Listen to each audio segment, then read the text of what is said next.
See, black folks know why they're here. Native peoples know why they're here and how they got here. A lot of Asian folk know, particularly if they're Chinese American, they know they got here because their ancestors were brought over to work on the railroads by the railroad barons who didn't care if thousands of them died laying track 19, 20 hours a day.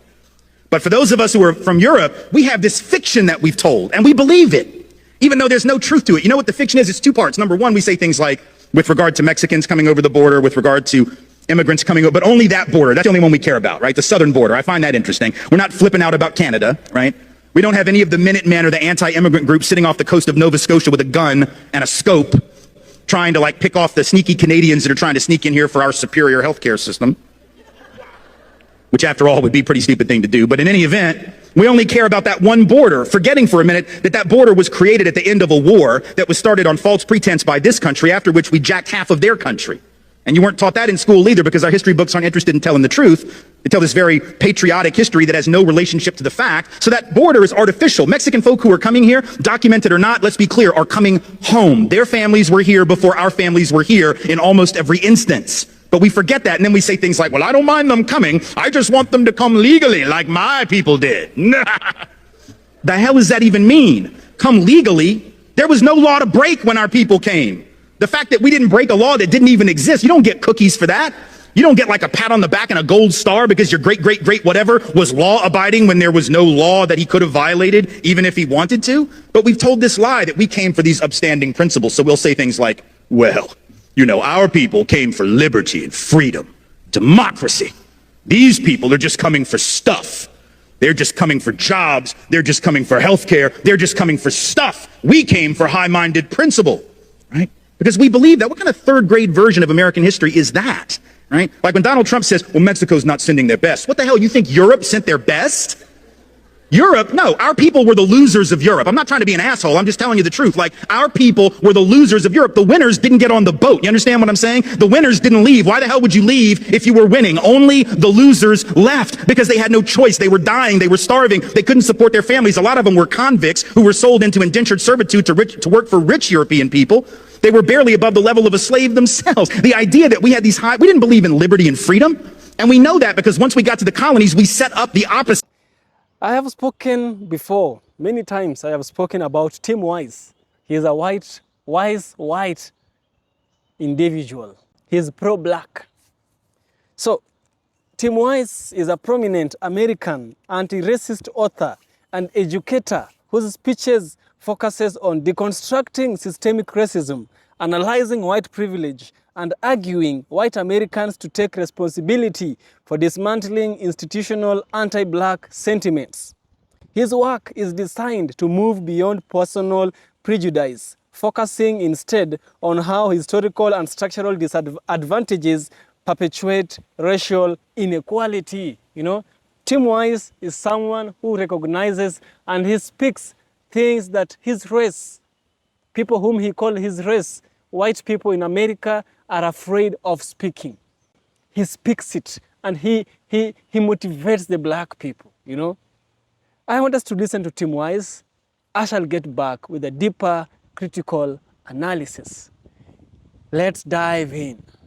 I think what we really have to understand is that one of the reasons, and this is something for white working class folks to also we need to understand very desperately as white folks, is the reason that working class folks are under the gun in this country of all colors. The reason that working class folks are seeing their economic situation slide in the last 15 to 20, and the reason that we can't get relief for working people of any race, creed, or color is in large part because we have racialized the notion of poverty and need. What we've done is we've said the ones who are in need are black and brown, so we don't have to deal with that. So the reason you got folks that want to get rid of unemployment insurance because they think it makes you lazy is because the unemployed have been typified as black and brown. Now, the irony is a lot of unemployed white folks then can't get benefits either. Or the reason that folks didn't like healthcare reform, you saw it out here on the mall during the rallies back in '09, where folks are like, don't mess with my healthcare. And there was some white dude like had an oxygen tank hooked up to him. And he's like, I don't want government run healthcare. Well, dude, do you have any health care at all? Because you're about to die.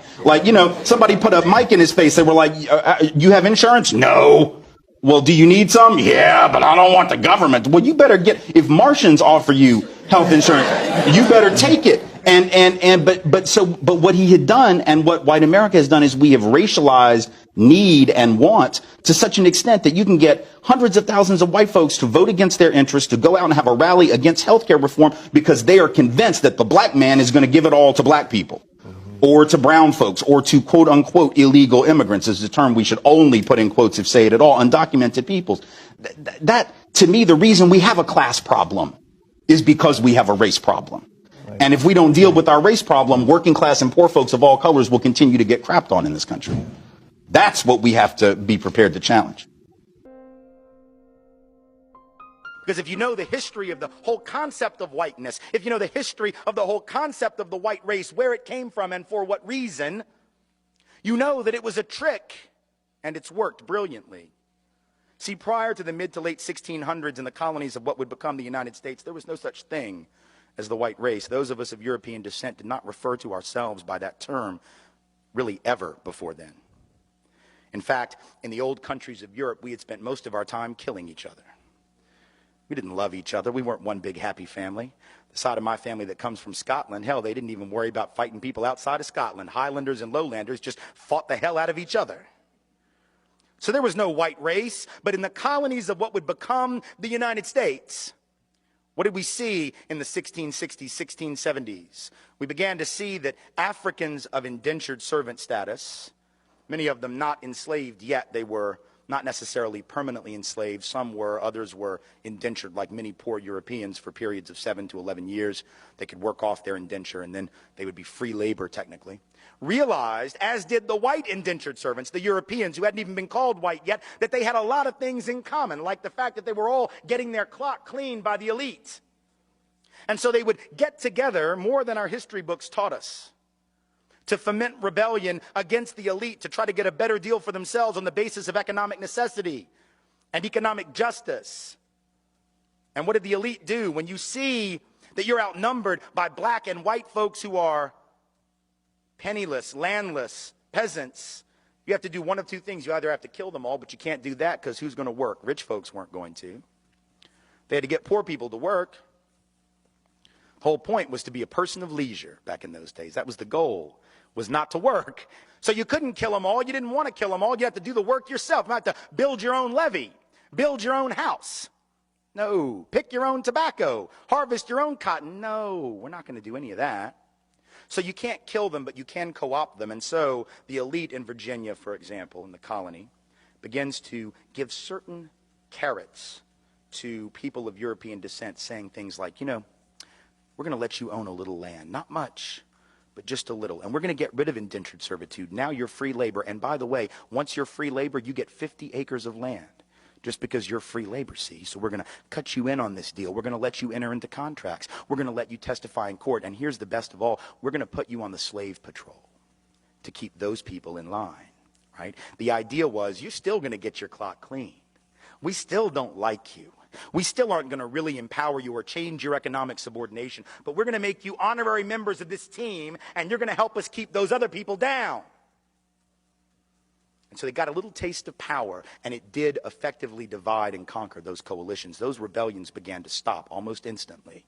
Fast forward to the Civil War era, you have rich white folks in the South, where I come from, standing up and openly admitting that the reason they're prepared to secede from the Union, and the only reason they ever articulated publicly, ever, was to maintain and extend slavery and white supremacy not only where it already existed, but into the newly acquired, that is to say, stolen territories from Mexico to the west.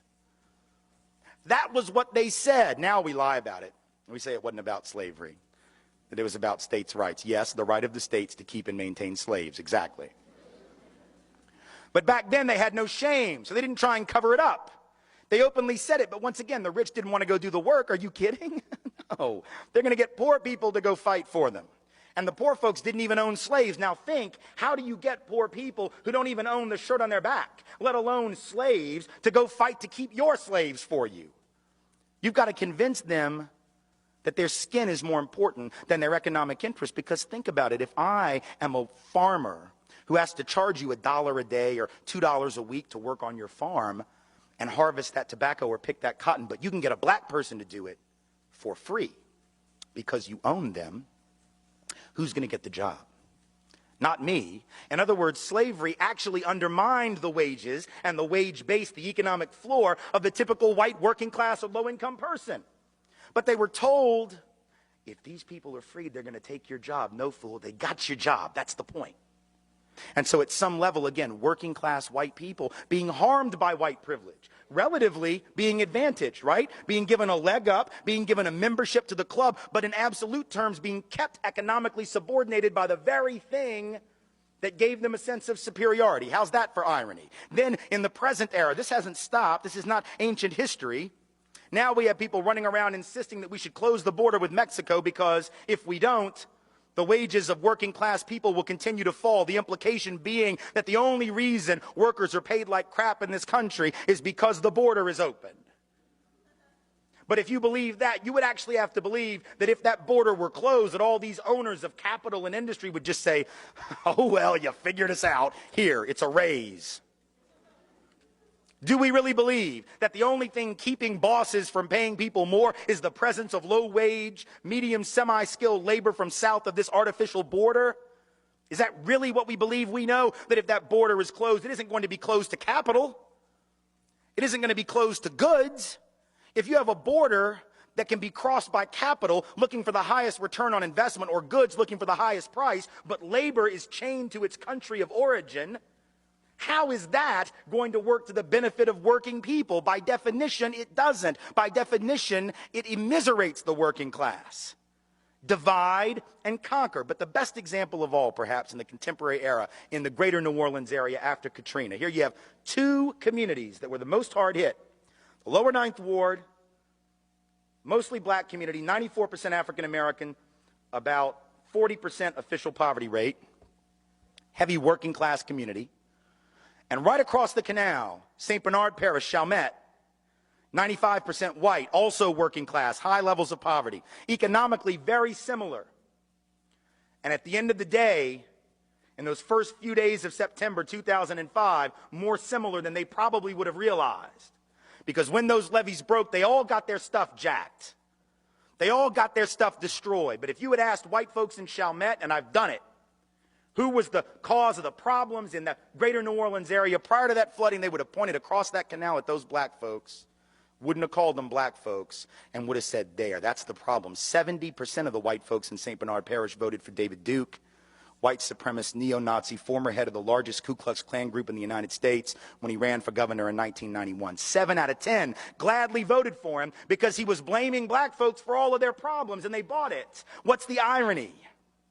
The irony is that while they were blaming black people for their problems, while they were blaming black people for the conditions of the greater New Orleans area in which they lived, nobody was paying attention, least of all they, to the fact that these white elite politicians, either in Baton Rouge or in Washington, whose job it was to secure those levees, to make sure that levee funds were spent in the proper way and that they were spent at all, those mostly white and mostly elite politicians did nothing. At the end of the day, it wasn't just the black folks in the lower Ninth Ward they didn't care about. They really couldn't have given a rat's ass about those poor and working class white folks either.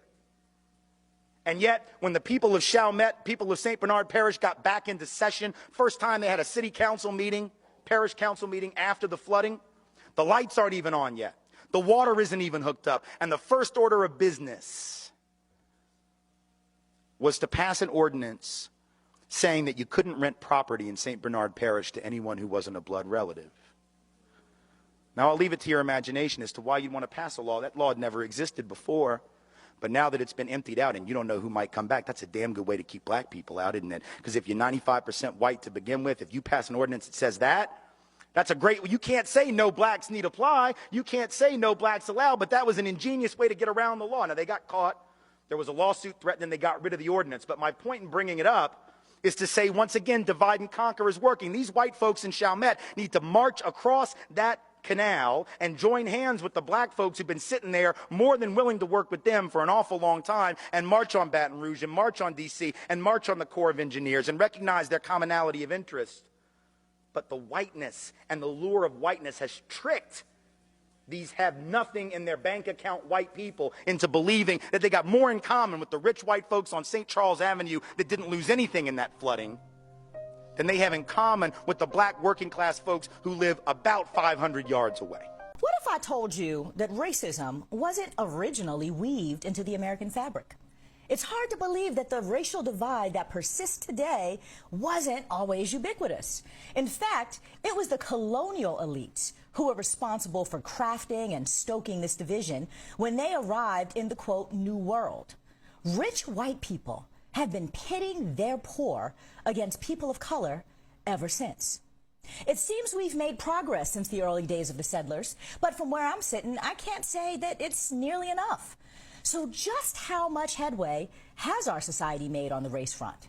To help me suss out the answer, we have tapped longtime writer, activist, and anti-racist advocate Tim Wise. I gotta tell you guys, I am so excited to have Tim on Amplified tonight. I am such a fan and admirer of his work. He's amassed 25 years of experience as a lecturer and educator on racism and how to dismantle it. Welcome to Amplified, Tim. Thank you for being here. Thank you for having me. Appreciate it. So, I want to start off asking you to offer some context here with a brief explanation of the history of how colonials constructed racial divisions from which racial resentment was ultimately born. I recently read your post in Medium, "The Problem Isn't White People, It's Whiteness People," in which you lay this out so plainly. So can you talk to us about how the settlers set our society up for racial clashes? Sure. Well, first, I think it's important, and particularly in this moment when the right is insistent on pushing back on what they're referring to as critical race theory, what the rest of us just call accurate history and truth, and on their part, saying that racism, isn't something that was baked into our country from the start. Well, it wasn't if you go back to the colonial period. Now, by the time we got to the founding of the country, it was there, and I'll get to that in a second. But speaking to your question, when the colonies begin, we know, of course, that the vast majority of indentured persons who were African worked side by side with indentured Europeans. This is before chattel slavery was firmly entrenched. So early on, at the very beginning, and some historians would, argue differently on this, but some were enslaved as what we would consider truly enslaved. Others were indentured, as were other quote unquote white people, not called that yet. It's only in the mid 1600s that we begin to see the permanence of enslavement for African peoples. And that's also the same period when the term white starts to get used to describe European peoples who were landless and who were peasants. That wasn't the term in Europe. There were no white people in England. There were no white people in Ireland. There were no white people in Italy or France or any of those countries. There were just different Europeans or different whatever their country happened to be. It's only in the colonies that the elite decide that they are going to create that term. Now, that begs the question, why? Why did they do that? Was there some new archaeological discovery that linked us all together in one chain of European mutuality? No. Was there some linguistic discovery? No. What was discovered was that the rich in Virginia in particular, but also other colonies, looked around and they did the math. And what the math told them was, you take all these black folks who we have now enslaved, and you add to that these poor, landless European peasants, they outnumber us like 10 to 1, 15 to 1, 20 to 1, because we got a handful of people run all this land and have all this property and all this power. We better figure out a way to split them from one another, because there were rebellions that these poor people would engage in where you had landless Europeans and landless black folks, African folk, joining to overthrow aristocracy in places like Virginia, Bacon's Rebellion, 1676. So after that, right, you have a need certain things to create whiteness and to give white people certain perks, certain advantages. So they get rid of indentured servants. They allow European peoples who are poor to own land, not much, just a little, and of course only the men, so it certainly wasn't universal. But the idea is you start rolling out these privileges and these advantages, and then what happens? Those rebellions stopped because these European peasants started thinking they were on the same team as the rich, and by the time we get to the Civil War, you have the elite in the South getting all these poor white folk to go do their fighting for them and do their dying while they sit back on the back porch drinking a mint julep and having black folks do all the hard work. And they send the poor white people out to get shot at. So it's a trick that has worked. It has worked for 400 years. It's the trick that Donald Trump tried. He opened up the playbook. I was just going to say, it's happening right now. Yeah, I mean, it's the as you're describing all of this, I'm seeing Trumpism play out right in front of us, and I wonder, you've been looking at all these trends over the years. You've been talking about this for some time and studying and teaching it. I wonder, what is your assessment about the way that racism is being used as a manipulation tactic ongoing? Have we made any headway in our society? Has anything changed? Well, I mean, it would be disrespectful to the memories of those who fought and died to change things as much as have been changed, to deny that there have been impressive and important victories. Even those of us who come out of the critical race theory tradition, contrary to the caricature of that tradition, we all acknowledge the victories of the civil rights movement, the victories of the abolition struggle. Those are real victories. But what critical race theorists ask us is, why is it that in spite of those victories, in spite of those really important accomplishments, we still have such vast inequity? Why do we still have the median white wealth 10 to 15 times larger than the median black wealth? Why is it that black folks with a college degree are still almost twice as likely as whites with a degree to be unemployed, even when they majored in the same things? Why do we continue to have the disparities in every area of well-being, from health to education to poverty to the justice system to housing? When we've had all those victories, those inequities should have shrunk. Critical race theory says, well, the reason is that we have had a much more embedded system of white domination than some would want us to believe. And so merely passing laws doesn't change the inertia. It's like Newton's first law of motion, right? Which is the law of inertia. An object in motion tends to remain in motion. That's true of history as well. So when you have hundreds of years where certain people are able to accumulate advantage, the fact that you pass laws that theoretically say you can't discriminate anymore, number one, that doesn't mean there isn't discrimination. I mean, we have laws against murder. People get killed 15 to 20,000 times a year in this country. So laws don't stop certain bad behavior. But even if they did, the inertia of all that past history is still with us. And so when you don't undo that history, when you don't actually try to rectify that history, it's like having an 8-lap race. Certain people are 5 laps ahead, or a certain team is 5 laps ahead of all the other teams. Exactly. And they cross the finish line first and they brag about how fast they are. That's where we are right now.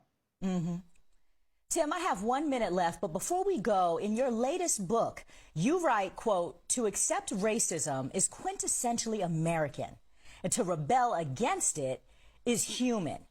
Be human." What do you mean by this? Well, that larger piece was basically, making the point that one of the, the arguments that people on the right will make is that those of us who are fighting racism are un-American. Well, that's not really true. What we are is we're against the history and the tradition of American white supremacy and racism. The reality is that Americanism has too often, particularly white Americanism, has too often acknowledged racism and then accepted it, or denied it altogether and done nothing about it. What I'm suggesting is we don't need people to be more like that. We need people to step into their humanity, to recognize that this thing here, this skin color that has given those of us who are white so many advantages, is a lie. It was a lie created for a very specific reason, and it is now hurting everyone. It is what is keeping us divided, keeping us from getting working, livable wages for everyone, good health care for everyone, good schools for everyone. Being able to get our head around the pandemic is also made more difficult by racism, because early on we saw black folks doing the dying disproportionately. And as a result, what do? We took our foot off the brake and didn't figure out how to stop, because, it's those people over there, they're the ones who were dying. And now it's all these folks in Trump country. See, when you don't take care of the whole,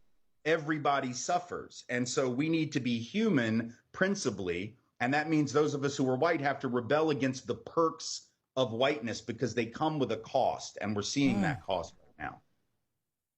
Wow. Tim Wise, I wish we could all just sit and take your class. Renowned anti-racist advocate, writer, and educator, thank you so much for sharing your insights with us on Amplified. Really appreciate having you. There's one thing which is common with all Tim Wise's speeches. He always advocates for black unity, for black recognition in the United States of America. You see? Here are the key messages that he has, or that he spoke. White privilege as an unearned advantage. Wise defines white privilege not as a conscious act of racism, but as a set of unearned societal advantage that white people experience, often while remaining oblivious to other people's reality. Another thing he discusses is systemic racism versus individual prejudice.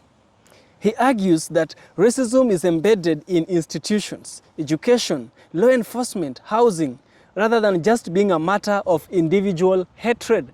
It is systemic racism that gives room to the individual racism. He also argues that there's a rejection of color blindness. Tim Wise says that pretending not to see race, which is color blindness according to him, is harmful because it ignores and therefore maintains existing structural inequalities.